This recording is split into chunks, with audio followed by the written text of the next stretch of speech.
बहुत समय पहले की बात है। एक छोटे से गांव में सुखपुर नाम का एक बहुत ही सुंदर लेकिन गरीब गांव था।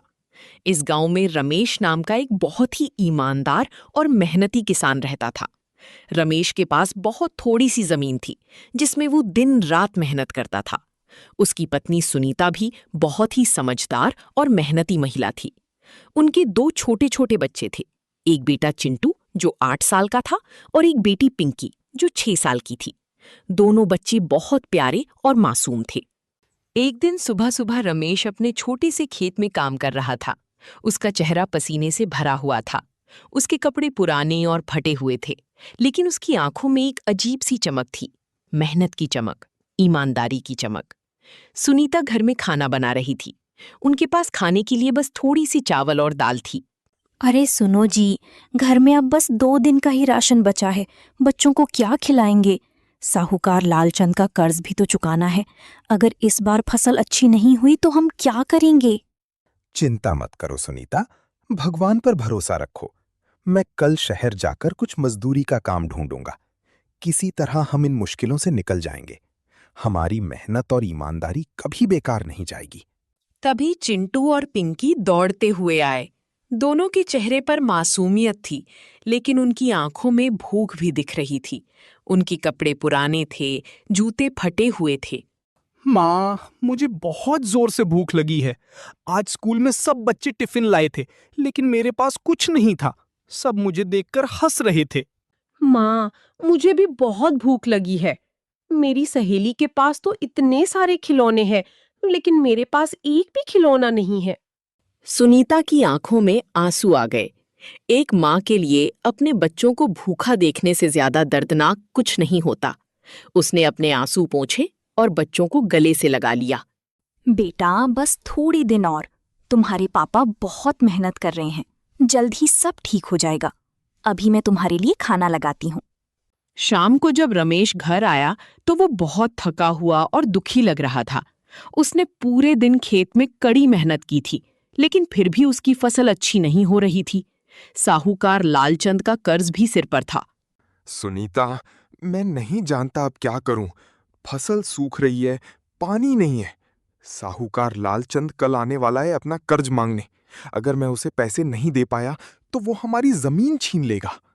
भगवान, अब हमारी मदद तो करो। हम बहुत मुश्किल में हैं। तभी अचानक दरवाजे पर किसी ने जोर जोर से दस्तक दी। रमेश ने दरवाजा खोला।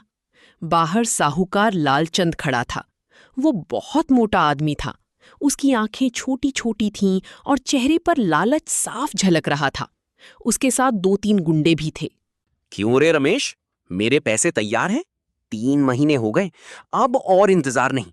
या तो कल सुबह तक 10,000 रुपए दे, नहीं तो तेरी ये जमीन मेरी हो जाएगी। साहूकार जी, मुझे बस 1 महीने का समय और दे दीजिए।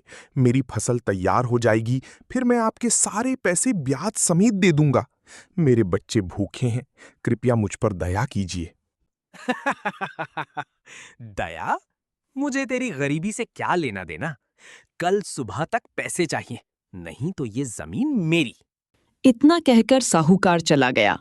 रमेश और सुनीता दोनों बहुत दुखी हो गए। बच्चे भी रोने लगे। उस रात किसी को नींद नहीं आई। अगली सुबह रमेश बहुत सुबह उठा। उसने सोचा कि शायद जंगल में कुछ लकड़ियां काटकर बेच सके और थोड़े पैसे जुटा सके। वो अपनी कुल्हाड़ी लेकर जंगल की तरफ चल पड़ा। जंगल घना और रहस्यमयी था। रमेश जैसे जैसे आगे बढ़ता गया, जंगल और घना होता गया। अचानक रमेश को एक अजीब सी आवाज सुनाई दी। वो आवाज किसी की कराह जैसी थी। रमेश उस आवाज की तरफ बढ़ा।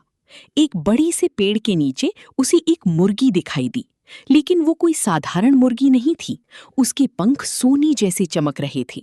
वो एक जाल में फंसी हुई थी और बुरी तरह से फड़फड़ा रही थी। अरे, ये कैसी मुर्गी है? इसके पंख तो सोने जैसे चमक रहे हैं। लेकिन यह बेचारी जाल में फंस गई है। मुझे इसे बचाना चाहिए। रमेश ने जल्दी से अपनी कुल्हाड़ी से जाल काटा और मुर्गी को आजाद कर दिया। मुर्गी बाहर आई और अपने पंख फड़फड़ाने लगी। तभी अचानक एक चमकदार रोशनी फैल गई। रमेश को अपनी आंखें बंद करनी पड़ीं।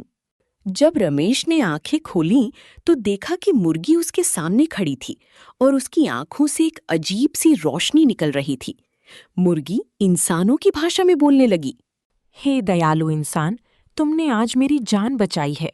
मैं कोई साधारण मुर्गी नहीं हूँ, मैं एक जादुई मुर्गी हूँ। सालों पहले एक बुरे जादूगर ने मुझे श्राप दिया था कि जब तक कोई सच्ची दिल वाला इंसान मुझे नहीं बचाएगा तब तक मैं इस रूप में रहूंगी। हाँ, और अब तुमने मुझे बचाया है तो मैं तुम्हें एक वरदान देना चाहती हूँ। आज से मैं हर रोज तुम्हारे लिए एक सोने का अंडा दूंगी। लेकिन याद रखना, लालच कभी मत करना। जिस दिन तुमने लालच किया उस दिन मेरी ये शक्ति खत्म हो जाएगी। रमेश को अपनी आंखों पर विश्वास नहीं हो रहा था। उसने झट से मुर्गी को अपनी बाहों में उठा लिया और खुशी खुशी घर की तरफ भागा।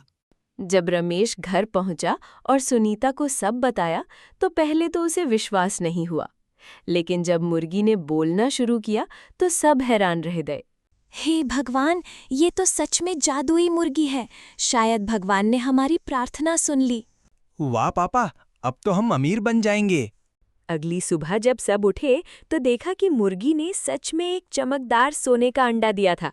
अंडा इतना चमक रहा था कि पूरा कमरा रोशनी से भर गया।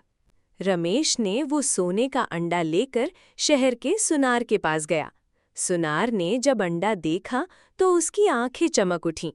सुनार जी, इस अंडे की कीमत क्या होगी? सुनार ने अंडे को अच्छी तरह से जांचा।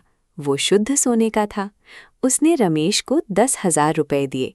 रमेश की खुशी का ठिकाना नहीं रहा। उसने पहले साहूकार लालचंद का कर्ज चुकाया। क्या तुम्हारे पास पैसे कहाँ से आए? कल तक तो तुम्हारे पास एक पैसा भी नहीं था। भगवान की कृपा है साहूकार जी, ये लीजिए आपके पूरे पैसे। अब मेरा कोई कर्ज नहीं है। साहूकार लालचंद को बहुत गुस्सा आया, लेकिन वो कुछ कह नहीं सका। उसे शक हुआ कि रमेश के पास अचानक इतने पैसे कहाँ से आए। वो मन ही मन रमेश पर नजर रखने का फैसला किया। अगले कुछ दिनों में रमेश की किस्मत बदल गई। मुर्गी रोज एक सोने का अंडा देती। रमेश उसे बेचकर पैसे कमाने लगा। उसने अपने घर की मरम्मत करवाई, बच्चों को नए कपड़े और जूते दिलवाए, सुनीता को नए गहने दिए। लेकिन रमेश कभी भी ज्यादा खर्च नहीं करता था। वो मेहनत और ईमानदारी से जीता था।